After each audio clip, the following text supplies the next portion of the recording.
오늘은 인류 역사 파노라마, 장차 올 종말의 인류 역사 파노라마라는 제목으로 말씀을 같이 나누겠습니다.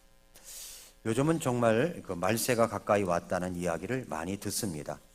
그래서 말세에 관한 이야기도 많이 나오죠. 2009년도에 나온 영화 가운데 2012라고 하는 영화가 있습니다. 2012 지구 멸망설을 주된 내용으로 2009년도 작품이긴 하지만 제목이 2012입니다. 마야 사람들이 사용하던 달력을 근거로 2012년도 세상이 끝난다, 그런 이야기입니다. 전 지구적인 재앙이 잇따라 터지기 시작하고 인류 또한 멸종의 위기를 맞은 시점에 삼류 작가, SF 작가 잭슨 커티스가 종말을 대비하여 준비된 정부의 비밀 프로젝트에 대해서 알게 되고 소원해진 가족관계를 회복하면서 생존하기 위해서 사투를 벌인다, 이런 내용입니다. 그러나 지금은 2024년도입니다. 2012년도에 지금부터 12년 전에 지구 종말이 온다, 그러는데 그게 무슨 이야기가 됐어요? 가짜였죠, 그죠? 네, 가짜였습니다. 그렇습니다. 그렇게 재난을 다루는 영화, 지구 종말을 다루는 영화가 심심찮게 나오고 있습니다. 투모로우라고 하는 영화를 제가 봤었는데 그것도 재난 영화인데 그렇게 재난이 온다, 이런 이야기가 많습니다. 또 전 세계 경제가 어려워지고 화폐가 단일화된다. 그래서 현금 자체가 통화의 단일화 움직임이 보이면서 현금 자체가 없어질 것이다, 이런 이야기들. 또 혹시 베리칩이라는 이야기를 들어보셨습니까? 베리칩. 사람 몸속에 베리칩을 심어가지고 그것이 666 표시가 아니냐, 이런 이야기들 많이 있었습니다.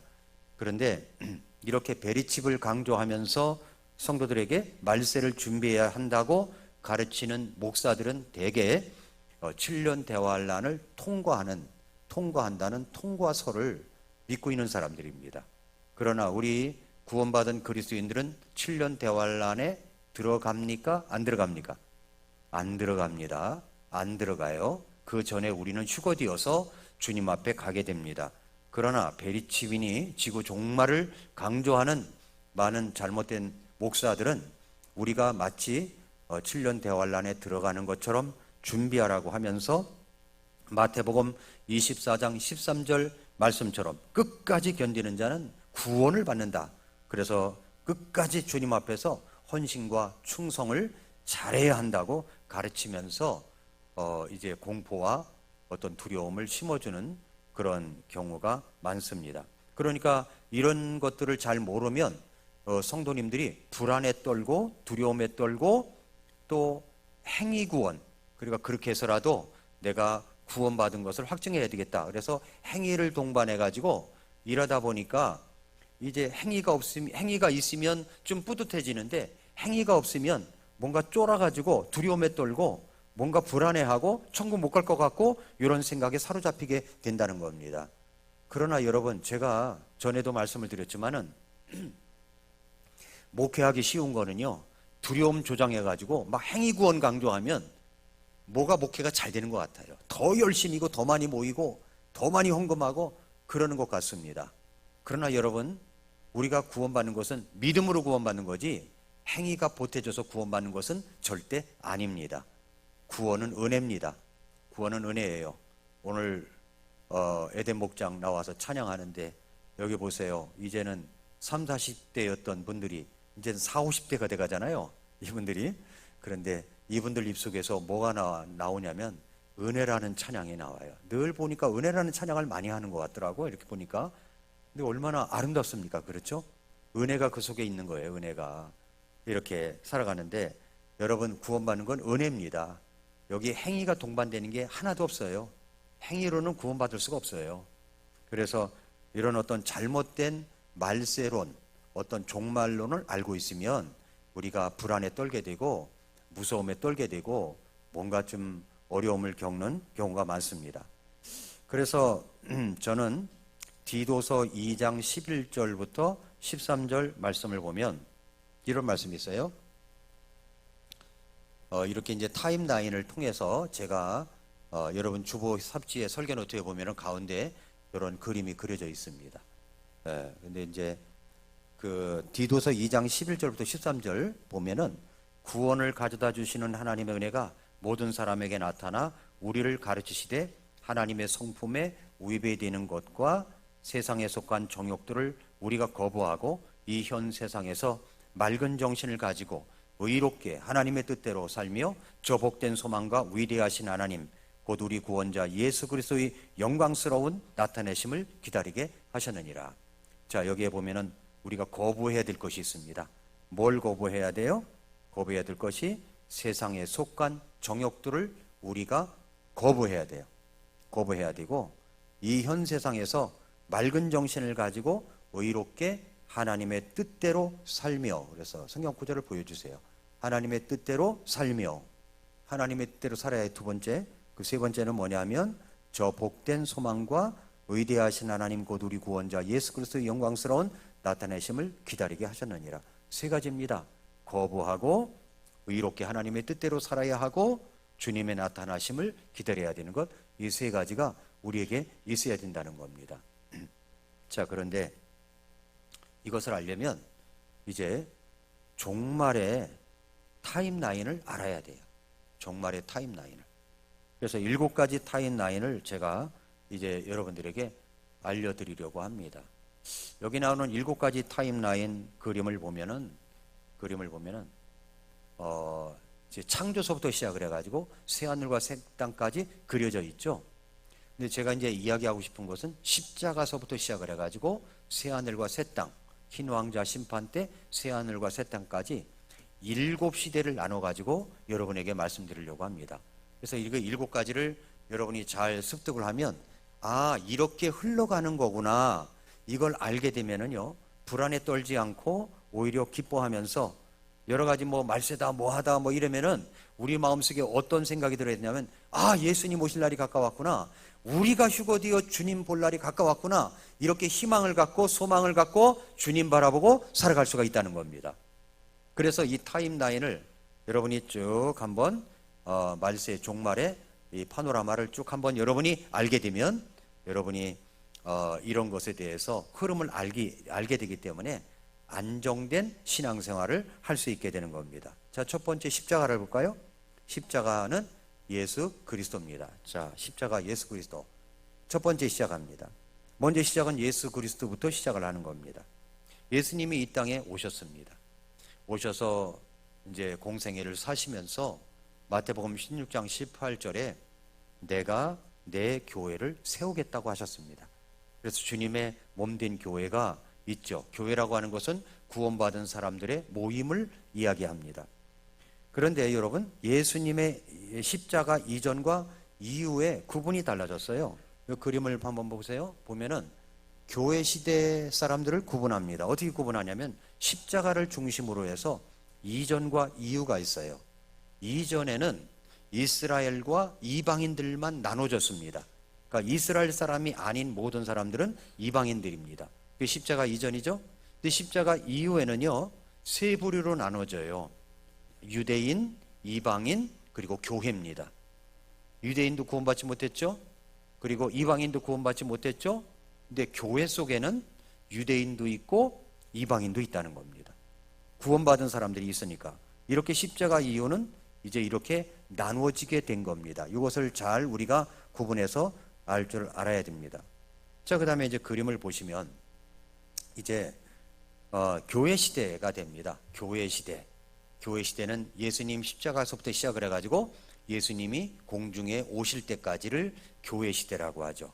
예수님이 오실 때를 우리가 압니까? 모릅니까? 모릅니다. 안다고 하면 이단인 거예요. 안다고 하면 이단인 거예요. 그러나 이때쯤일 것이다, 이거는 나옵니다. 예수님의 재림은 확실해요.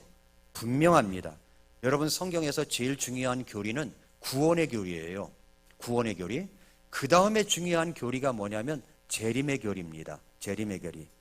자, 예수님께서 말씀하시는 이 신약 성경이 총 218장으로 되어 있는데 신약 성경에 예수님이 다시 오신다는 말씀이 3번 318번 나옵니다. 318번. 그런데 이것은 말이죠, 신약 성경 한 장마다 예수님이 다시 오십니다, 다시 오십니다, 다시 오십니다 라는 말씀이 1.5회 기록되었다는 이야기예요. 빌레몬서, 요한 2서, 요한 3서, 갈라디아서, 요 말씀만 제외하고는 신약 성경의 모든 책이 예수님의 재림에 대해서 말씀하고 있습니다. 이건 추측이 아닙니다. 아주 확실한 것입니다. 사복음서에 보면은 예수님께서 다시 재림하신다는 사실이요, 얼마나 예수님께서 강조하면서 직접 언급하셨는지 아주 무수히 기록되어 있습니다. 그래서 요한계시록 22장 20절에 보면은 예수님이 다시 오신다라는 말씀으로 마지막 성경을 마무리하고 있는데, 이것들을 증언하시는 분께서 이르시되 내가 반드시 속히 가리라 하시는도다. 아멘. 주 예수님이여 과연 그와 같이 오시옵소서. 내가 간다 그랬더니 주여 오시옵소서. 이렇게 해서 성경이 끝나는 겁니다. 그러므로 예수님께서 다시 오신다는 재림은 논쟁의 대상이 아닙니다. 이건 확신의 대상이에요. 우리가 구원받은 것처럼 분명히 갖고 있어야 될 것은 뭐냐면 예수님은 다시 오신다, 이 말씀입니다. 예수님은 다시 오신다, 이 말씀입니다. 히브리서 9장 27절 28절을 한번 열어보시기 바랍니다. 히브리서 9장 27절 28절. 성경 히브리서 9장 27절 28절.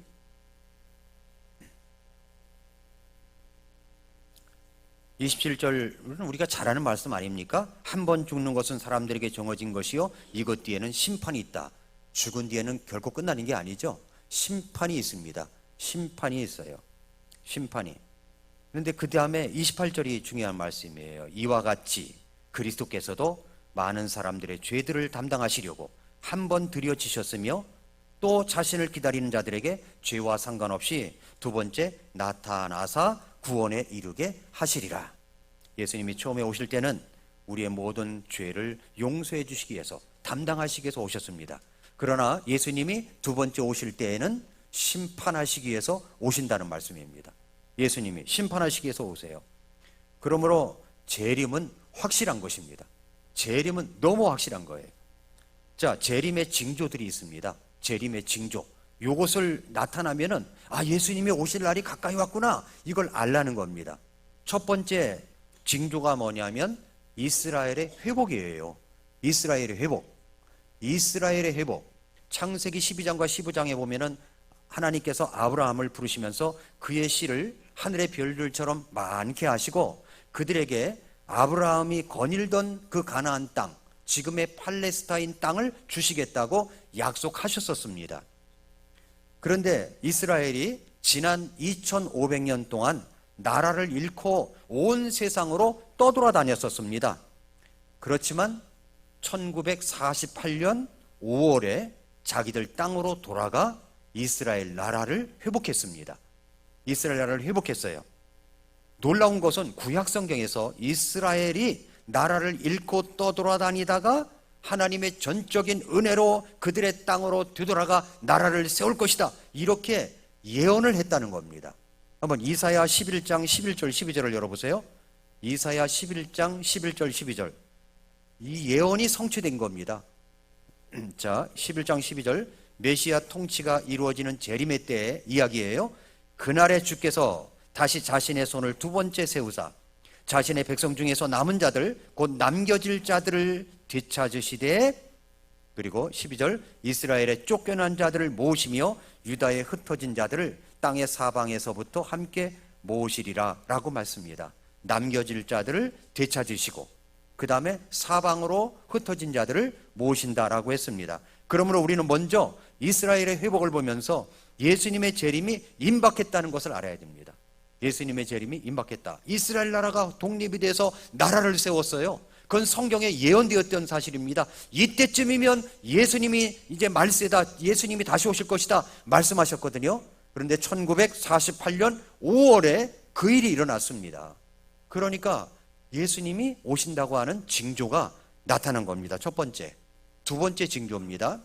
예루살렘 성전을 다시 짓는다는 겁니다. 1967년 6월에 이스라엘에 6일 전쟁이 일어났습니다. 그때 구 예루살렘, 즉 솔로몬 성전의 터가 있는 구역을 이스라엘이 탈환을 했습니다. 그리고 그곳에 이제 성전을 지으려고 합니다. 이제 성전을 짓게 돼요. 그곳에 말세에 성전을 짓게 됩니다. 성전을 지으려고 한다는 그 자체가 성경에서 말씀하고 있는 말세에 이루어질 일들입니다. 그러나 여러분, 천주교회와 그리고 천주교회에서 나온 프로테스탄트 개신교들이죠. 침례교회는 개신교가 아니에요. 근데 프로테스탄트 교회들은 신약의 교회가 구약의 이스라엘을 대체했다라고 가르치면서 이스라엘의 회복을 대수롭지 않게 여깁니다. 이 같은 주장이 보통 이스라엘 대체 신학이라고 하는데, 이게 무슨 말이냐면은 신약시대 성도들이 영적인 이스라엘이라, 신약시대 우리들이 영적인 이스라엘이라고 하면서 구약의 이스라엘의 복과 약속들을 영적인 이스라엘, 구원받은 사람들이 대신 받았다, 이런 이론이 바로 대체 신학이라는 말입니다. 그렇지 않습니다. 그렇지 않아요. 아까 신약의 십자가 이후에 세 부류로 나눈다고 그랬죠. 유대인, 이방인, 교회입니다. 유대인, 이방인, 교회예요. 이렇게 세 부류로 나누듯이 유대인은 유대인의 역사가 있고 교회는 교회의 흐름이 있는 겁니다. 그러니까 그래서 지금의 프로테스탄트 대체 신학을 믿고 언약 신학을 믿고 있는 사람들은 이스라엘의 회복과 성전 건축에 대해서 별로 신경을 쓰지 않아요. 그래서 예수님의 재림에 대해서 무지합니다. 이단들이 더 날뛰고 있어요. 로마의 교황이 이야기한 것 중에서 예수님이 다시 오십니다, 다시 오실 것을 준비합시다, 이런 이야기를 들어보셨나요? 절대 그런 얘기 안 합니다. 무지합니다. 그들은 후천연설을 믿고 있는 사람들이에요. 또한 징조가 또 하나 뭐냐면은 중동의 이스라엘과 주변 아랍 국가들의 움직임입니다. 러시아와 미국, 유럽 등의 행보. 1948년 이스라엘이 나라를 회복한 이후에 전 세계 뉴스의 핵심이 어디로 가 있냐면 중동 지방에 있어요. 지금도 이스라엘과 하마스 전쟁이 일어나고 있죠. 그 주변 나라 국가들과 부딪히죠.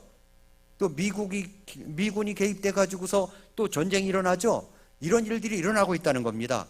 여러분, 이스라엘과 하마스 전쟁이 터지고 나서 개신교회에서, 보통교회에서, 대형교회에서 그 역사를 다룬 설교를 들어본 적 있나요? 뭐 잘 듣지도 않으시겠지만 제가 이렇게 찾아보니까 별로 없어요. 별로 없어요. 여러분, 이런 시점이 바로 어떤 때냐면 예수님이 다시 오실 때가 가까웠다 하는 겁니다. 여러분, 스가랴 12장 1, 2절을 한번 열어보십시오. 스가랴 12장 1, 2절. 스가랴 12장 1, 2절 말씀해 보니까 이스라엘을 위한 주의 말씀의 엄중한 부담이라. 주 곧 하늘들을 펼치고 땅의 기초를 놓으며 사람 속에 사람의 영을 지는 자가 말하노라. 보라, 사방 모든 백성들이 유다와 예루살렘을 대적하려고 애워쌀 때에 내가 예루살렘을 그 백성들에게 사람을 떨게 만드는 잔이 되게 하리라. 그러니까 이스라엘의 유다와 예루살렘을 대적하려고 사방 많은 나라들이 애워쌀 때가 온다는 겁니다. 애워쌀 때가 올 거예요. 이게 말세의 징조입니다. 이런 이야기가 스가랴서 12장부터 14장, 에스겔서 36장부터 39장, 40장부터 48장, 예레미야서 30장, 31장, 이런 이야기들이 계속 등장하고 있습니다. 이런 흐름을 알아야 되는 거예요. 지금은 교회 시대죠. 교회 시대 이야기하고 있습니다. 예수님이 공중에 오시기 전에 예수님의 재림이 곧 임박했다라고 하는 이야기를 여러분에게 드리고 있는 겁니다. 데살로니가 후서 2장 3절 4절을 열어보세요. 데살로니가 후서 2장 3, 4절.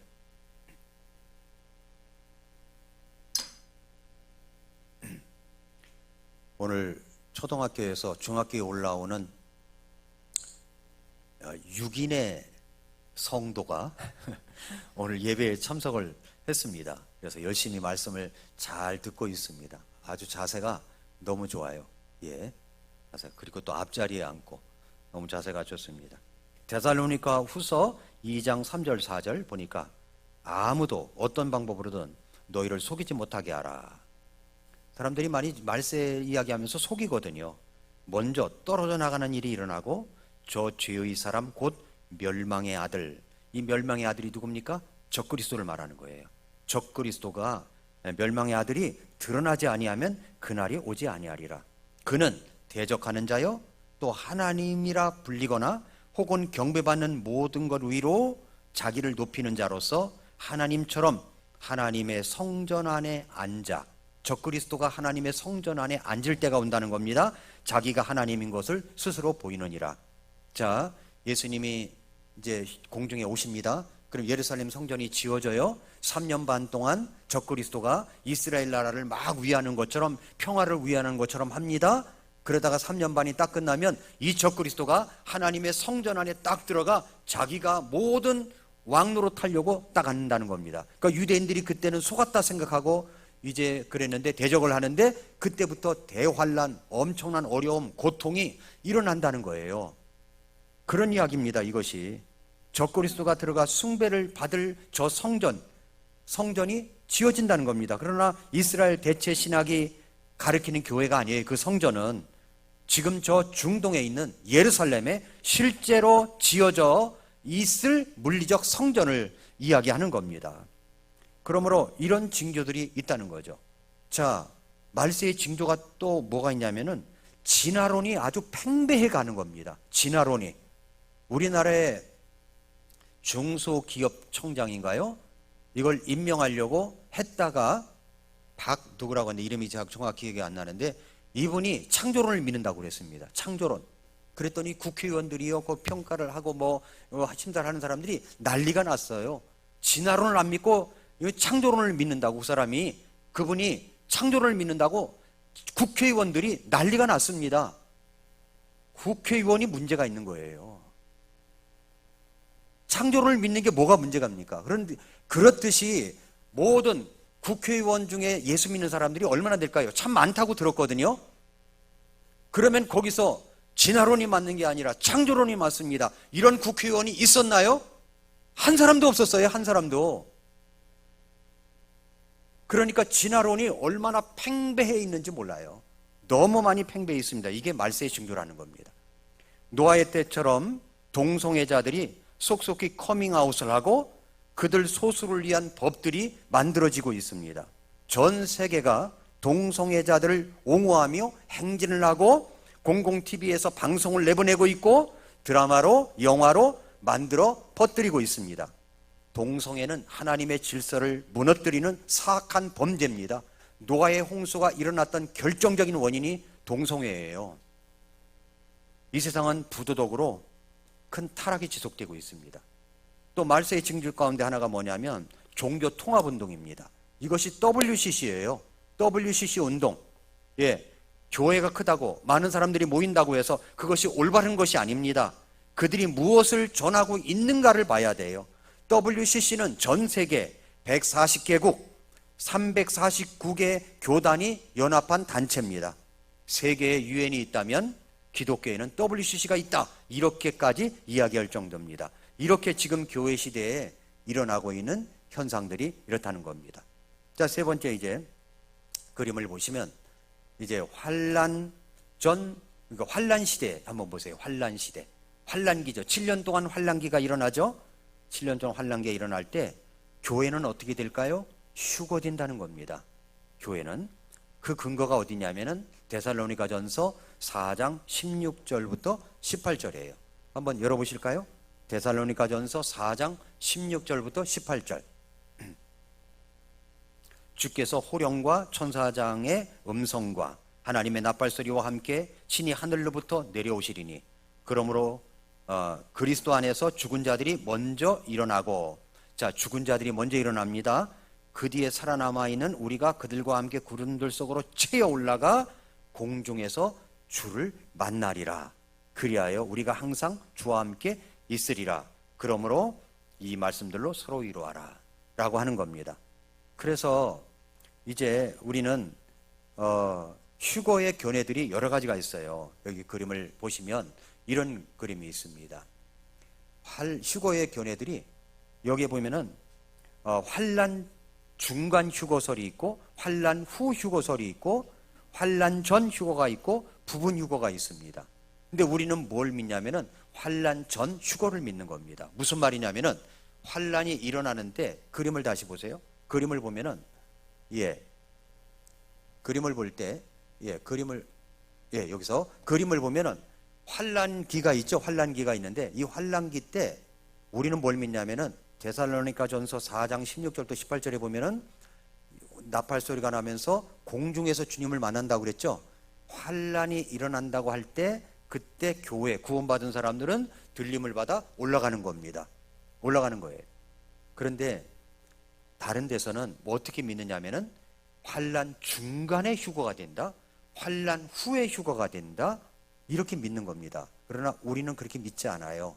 우리는 환난 전에 휴거된다라고 믿는 겁니다. 자, 그 증거를 제가 이제 여러분에게 말씀을 드릴게요. 환난 전 휴거에 대한 근거가 있습니다. 근거가 있어야 되니까 먼저 요한계시록 3장 10절입니다. 네가 나의 인내의 말을 지켰으므로 나도 너를 지켜 땅에 거하는 자들을 시험하기에 앞으로 온 세상에 닥칠 시험의 시간을 면하게 하리라 그랬습니다. 자, 요한계시록 2장 3장에 보면은 소아시아의 7교회가 나오죠. 이 7교회는 1차적으로 요한 당시에 존재하던 교회였고 또 동시에 7이라는 완전수가 보여주듯이 이 세상에 존재하는 여러 유형의 교회들을 예표로 하고 있습니다. 그런데 그 중에 우리가 본받을 교회 필라델피아 교회가 있어요. 적은 힘을 가지고도 큰 능력을 나타냈던 교회가 있습니다. 그런데 이 마지막 때를 살고 있는 교회를 상징하고 있는 것이 필라델피아 교회입니다. 거기서 모두 다 구원받은 사람들로 구성된 교회죠. 이 말씀에서 온 세상에 임하여 땅에 거하는 자들을 시험하는 시간은 역사상 아직 임한 적이 없어요. 이 땅에 임한 적이 없습니다. 앞뒤 문맥으로 보면은 그때는 언제냐면은 바로 환난기라는 겁니다. 환난기. 그런데 그 시간을 어떻게 해주시겠다고 그랬어요? 면제시켜 주겠다고. 데살로니가전서 3장 10절을 보면은 면제시켜 주시겠다고 말씀하셨잖아요.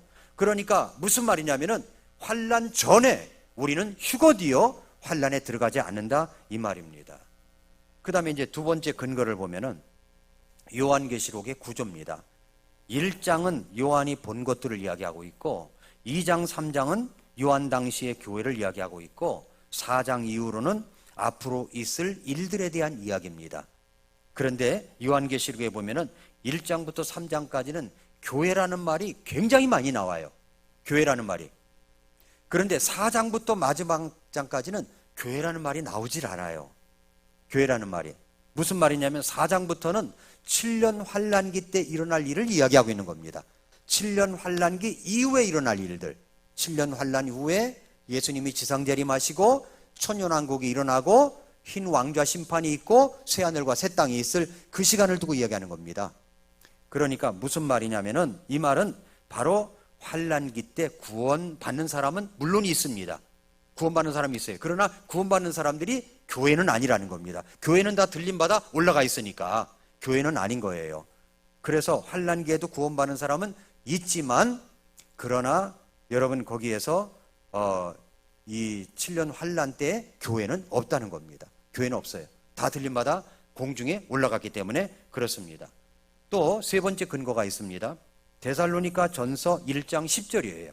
말씀해 보니까 그들이 그분께서 죽은 자들로부터 일으키신 그분의 아들께서 하늘로부터 오실 것을 기다리는지 보여지는데 이분은 곧 다가올 진노로부터, 이 다가올 진노가 뭐냐면 7년 환난기를 이야기하는 겁니다. 다가올 진노로부터 우리를 구출하신, 우리를 구출하실 것이다도 아닙니다. 우리를 구출하신 거예요. 우리를 구출하신 바로 그 예수님이시니라. 그러니까 우리는 환난 전에 휴거가 되어서 이 환난기에 절대 들어가지 않는다는 겁니다. 그리고 공중에서는 혼인잔치가 벌어지는 거예요.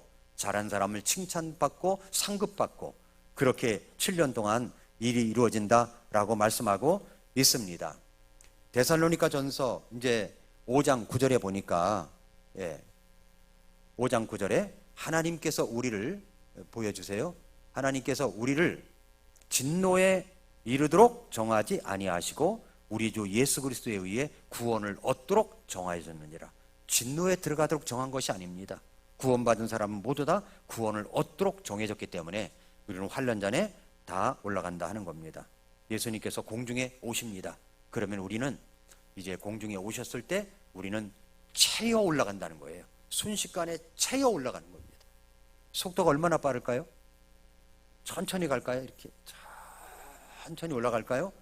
아니면 휙 하고 올라갈까요? 예, 저는 금방 올라갈 것 같아요. 예, 우주 여행 안 해도 될 것 같습니다. 우주 여행하지 않아도 아마 그걸 보면서 올라갈지 어쩔지 우리는 그건 모르지만 아무튼 휙 하고 채어 올라간다는 겁니다. 채어 올라가요. 주님 앞에 가게 되는 겁니다. 자, 이렇게 되고요.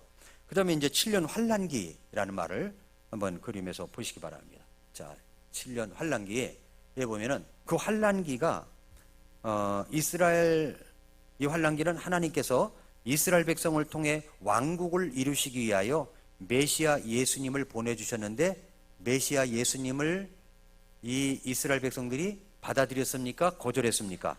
거절했죠. 거절했어요. 근데 그때 순순히 받아들이지 않았습니다. 그래서 7년 환난기를 통하여 이스라엘 백성들이 가장 혹독한 시련을 겪습니다. 그리고 결국은 메시아를 받아들이게 되는 겁니다. 메시아를 받아들이게 돼서 그때 예수님이 지상 재림하시고 천년왕국이 이어지게 된다는 이야기입니다. 그래서 우리는 마태복음 24장, 25장 이 개요, 이 그림을 여러분이 잘 알고 있어야 됩니다. 이 그림에 보면은 교회 시대가 있는데 마태복음 24장 4절부터 8절, 1절부터 3절, 4절부터 8절 이야기가 교회 시대 속에 일어난 이야기고, 우리가 휴거되어 나가면 기근과 역병과 지진이 그 전에 일어나면서 휴거되면 7년 환난기가 시작된다는 이야기가 나오는 겁니다. 24장, 25장을 이단들이 많이 인용을 하거든요. 그러니까 24장, 25장을 보면은 우리가 여기에 들어가는 거야, 안 들어가는 거야, 이거 환난을 받는 거야, 안 받는 거야, 산으로 도망하라는데 어디로 가는 거야. 신천지는 뭐라고 그러냐면은 그 산이 과천산이라는 겁니다. 과천이 거기래요. 근데 예수님이 이 땅에 예수님이 과천으로 오신다는 겁니다. 예수님이 어디로 오세요? 예수님이 어느 산으로 오세요? 올리브 산에 오시는 거죠. 올리브 산에. 그걸 우리가 이 흐름을 알아야 된다는 겁니다. 이 흐름을 알면 아, 이렇게 흘러가는구나 하면서 성경에 요한계시록서부터 시작해서 스가랴 여러 가지 예언서를 우리가 잘 이해할 수가 있기 때문에 여러분에게 말씀드리는 겁니다. 요한계시록에 보면은 일곱의 재앙이 나와요. 7 봉인, 7 나팔, 7 금병의 재앙이 나옵니다. 그런데 이것을 우리가 순서를 따질 때 이렇게 생각할 수가 있어요. 어떻게 따지냐면은 7 봉인 다음에 7 나팔 나오고 그 다음에 7 금병 재앙이 쏟아진다, 이렇게 생각할 수가 있습니다. 그런데 이 순서가 아니라 이런 순서입니다. 이런 순서. 7째 봉인에서 6번째 지나가고 7째 봉인의 나팔을 7째 봉인을 뗄 때 7 나팔이 나온다고 그랬죠. 7 나팔이 나온다고 그랬습니다. 그리고 7 나팔이 나온 다음에 7 나팔 불 때 7 금병이 나오는 거예요. 그러니까 이것이 3년 반 후에 동시에 이것이 일어난다고 봐야 된다는 겁니다. 차례대로 막 이 7년 환란기 시작하니까 1봉인, 2봉인, 3봉인 떼고 이렇게 것이 아니라 한꺼번에 그것이 일어난다고 보는 겁니다. 이것을 요한계시록의 재앙들 순서, 이걸 봐야 되고, 그럼 요한계시록에 14만 4천 명이 나오잖아요. 신천지는 14만 4천 명이 자기들이라는 겁니다. 거기에 들어와야 된다는 거예요. 자기들 공부를 끝마친 수료자들이 있어야 된다는 겁니다. 얼마 전에도 이 신천지들이요, 운동장에서 모여가지고, 스터디움에 모여가지고 수료식을 하더라. 수료식을 하는데 10만 몇천 명인가 이렇게 수료식을 하는 거예요. 수료식을 합니다. 그러면서 카드 섹션까지 하더라고요. 이분들이 이만희 얼굴까지 나와서 카드 섹션에. 그러면서 말이 14만 4천 명이 어떻고 이렇게 하는데 정말 무서운 사람들입니다. 카드 섹션 하는 나라는요, 북한밖에 없었어요. 북한 못지않아요. 그렇게 하고 있습니다. 그 카드 세션 하려면 그건 완전 중노동인데 그 일을 하고 있는 겁니다. 왜요? 14만 4천 명이 들어가려고 한다는 거죠. 그런데 여러분 14만 4천 명이 누굽니까? 누구라고 그랬어요? 유대인이에요. 유대인. 유대인인 겁니다. 한국 사람이 아니에요. 한국 사람이 아니에요. 유대인 가운데 각 지파 중에 합해가지고 14만 4천 명을 선택해서 이들이 나가서 왕국의 복음을 전하라는 거지 한국 사람이 아니라는 겁니다. 그러니까 신천지가 주장하는 것은 완전히 가짜라는 겁니다. 7년 대환란 끝에 아마겟돈 전쟁이 일어나는 겁니다. 그리고 나서 이제 그림을 다시 보시면 지상 재림하는 겁니다. 예수님이 7년 환란기가 끝나고 후에 7년 혼인잔치가 끝나고 나서 지상에 예수님이 내려오신다는 겁니다. 이것을 지상 재림이라고 하는 겁니다. 지상 재림. 그리고 나서 이어지는 게 뭐냐면 바로 지상 재림을 할 때 사도행전 1장 9절부터 11절에 보면은 예수님께서 너희들이 올라가심을 본 그대로 다시 오신다고 그랬거든요. 그 올라가신 데가 올리브산입니다. 올리브산. 예수님은 올리브산에 오세요. 스가랴 14장 4절에 보면은 그날에 그분의 발이 예루살렘 앞 동쪽에 있는 올리브산 위에 서실 것이요 그랬어요. 분명히 올리브산이라고 그랬어요. 개역 성경에는 감람산으로 나오죠. 올리브산입니다. 올리브산이 그것의 한가운데서 동쪽과 서쪽으로 갈라짐으로 심히 큰 골짜기가 생길 것이며 그 산의 반은 북쪽으로 그 산의 반은 남쪽으로 이동하리라 이렇게 말씀을 했습니다. 그것이 바로 언제 일어나냐면은 예수님이 지상 재림할 때 그때 일어난다는 이야기입니다. 자, 이제 거의 끝나갑니다. 6번째, 이제 그림을 보면은 이제 천년 왕국이 이어지게 된다는 겁니다. 그림을 보여주세요. 네, 천년 왕국 나왔습니까? 예, 천년 왕국. 자, 우리가 성경대로 믿으면 천년 왕국이 온다는 것을 믿을 수밖에 없어요. 천년 동안 왕노릇한다는 천년 왕국. 그런데 이 천년 왕국도 전천년주의자 있고 무천년주의자가 있고 후천년주의자가 있습니다. 무천년주의자는 뭐냐면 천년 왕국이 없다라고 믿는 사람들이에요. 그러나 그리고 또 후천년주의자는 뭐냐면은 천년 왕국이 끝난 후에 예수님이 오신다는 이야기입니다. 그런데 전천년주의, 그림 봐보세요. 전천년주의 보면은 천년, 그 예수님이 지상재림 딱 하실 때 지상재림, 천년 왕국이 시작되기 전에 예수님이 오신다는 말입니다. 우리는 뭘 믿어요? 전천년설을 믿는 사람들이에요. 무슨 말인지 이해가 되시죠? 자, 후천년주의, 후천년설을 믿는 사람들은 뭐냐면 천년왕국 같은 왕국, 천년왕국은 뭐 독사의 굴에 손을 넣어도 물지 않고 그리고 사자와 어린 양이 같이 뛰놀고 이런 평화로운 그런 시대를 말하는 겁니다. 그런데 그때가 지금 뒤어가고 있다는 겁니다. 지금 뒤어가고 있으니까 이것이 끝난 다음에 예수님이 오신다고 하는데 여러분 지금 시대를 보면은 지금이 무슨 천년왕국 시대처럼 그렇게 평화로운 시대입니까? 아니에요. 각종 기근과 전쟁과 역병이 난무하는 시대입니다. 그런 시대입니다. 그래서 우리는 뭘 믿냐면은 천년왕국 전에 예수님이 오신다 하는 전천년주의를 믿고 있는 겁니다. 자, 이제 마지막을 보면은 이제는 흰 왕좌 심판 때입니다. 흰 왕좌 심판 때. 요한계시록 20장 11절 15절을 한번 열어보시기 바랍니다. 성경을 직접 여러분이 찾으셔서 요한계시록 20장 11절부터 15절까지.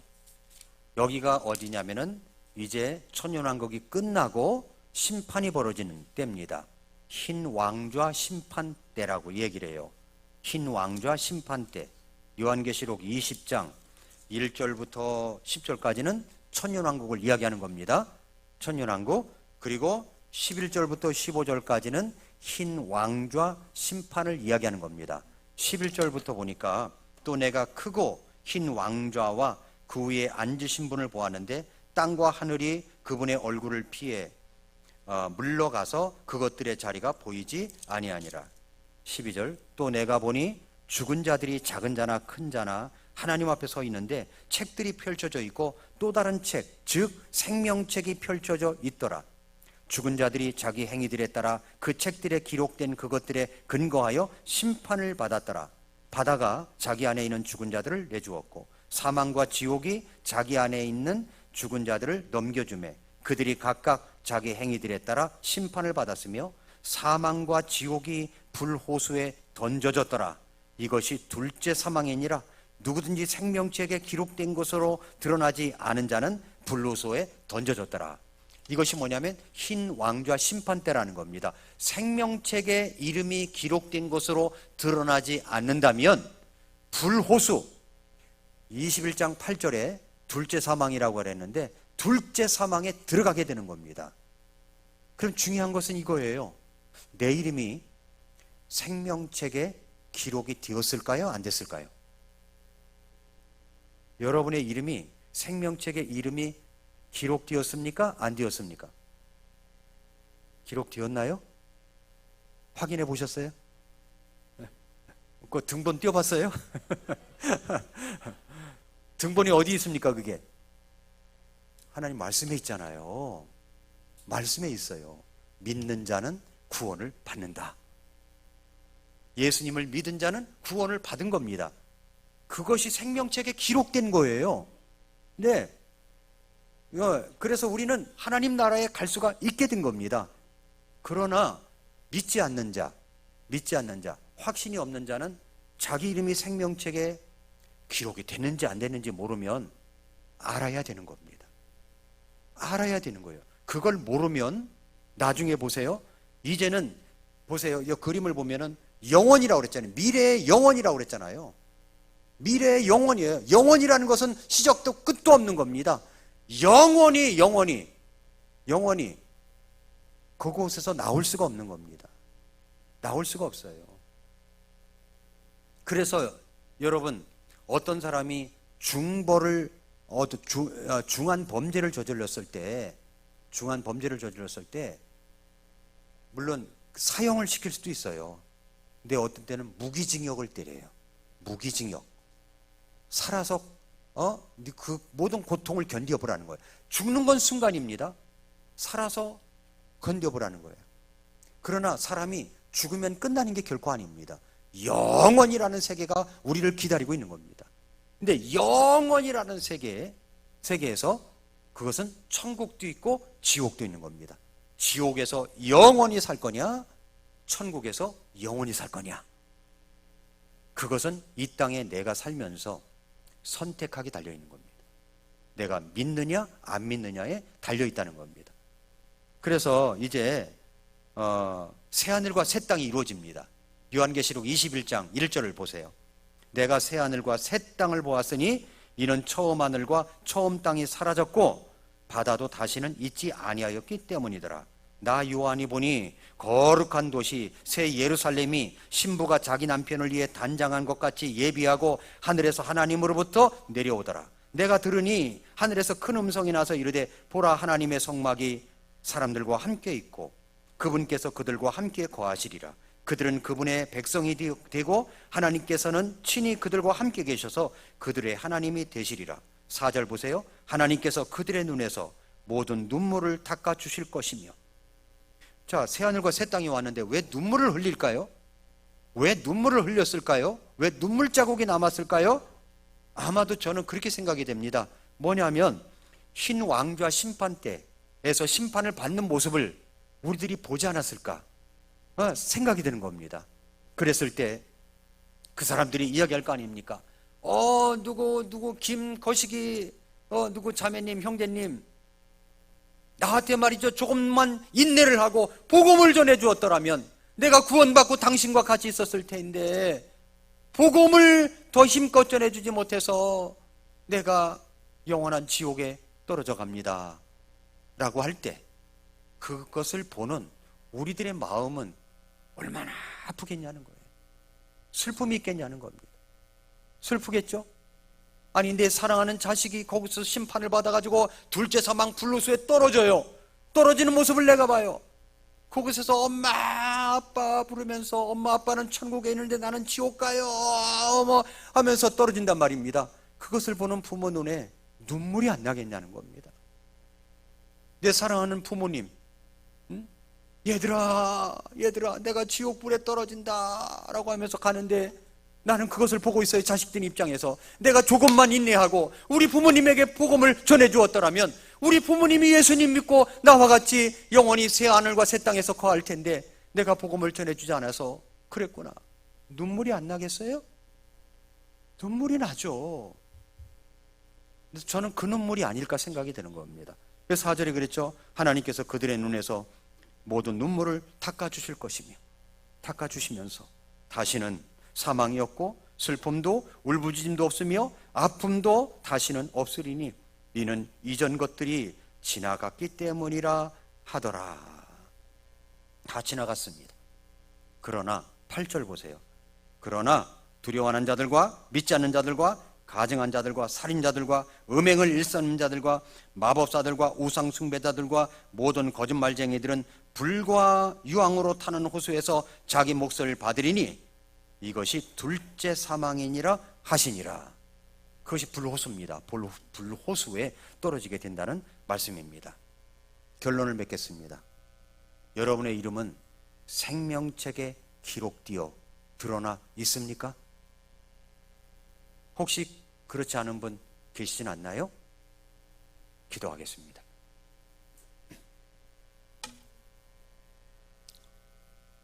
이 시간 조용히 머리 숙여서 기도하겠습니다. 여러분 가운데 교회는 다녔어도 나는 오늘 밤 죽으면 천국 갈 수 있다. 나는 생명책에 이름이 기록되었다. 이렇게 확신하는 분이 있고 그렇지 않은 분이 있을 수 있습니다. 그러나 여러분 오늘 여러분에게 권면하는데 여러분 그런 불안과 두려움 속에서 살아가지 마시고 나는 오늘 밤 죽어도 천국 갈 수 있다는 확신을 갖고 살아가는 여러분들이 되시기를 바랍니다. 그렇게 되려면 내 마음속에 내가 죄인인 것을 하나님 앞에 회개하고 예수님을 구주와 주님으로 영접을 해야 됩니다. 혹시 여러분 가운데 저는 오늘 밤 죽으면 천국 갈 자신이 없습니다. 그러나 오늘 말씀을 듣고 보니 제가 구원받고 생명책에 이름이 기록된 자로 드러난 그런 모습이 되기를 원합니다. 목사님, 저를 위해서 기도해 주십시오. 그런 분 계시면 제가 기도해 드리겠습니다. 그런 분 계시면 잠깐 오른손을 들었다 내려주시기 바랍니다. 그런 분 계십니까? 그런 분 계십니까?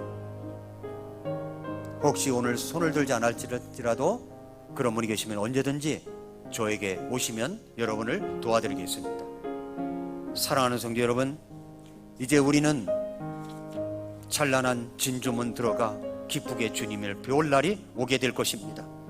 이제는 우리가 세상의 슬픔 잃고 그곳에서 살게 될 것입니다. 이제 우리는 어떻게 살아가야 되겠습니까? 하나님, 제가 하나님의 뜻 가운데서 세상의 모든 문화를 거부하고 세상을 거부하고 주님의 뜻대로 살아가면서 주님을 기다리겠습니다. 이 고백을 주님 앞에 드리도록 하겠습니다. 같이 기도하겠습니다.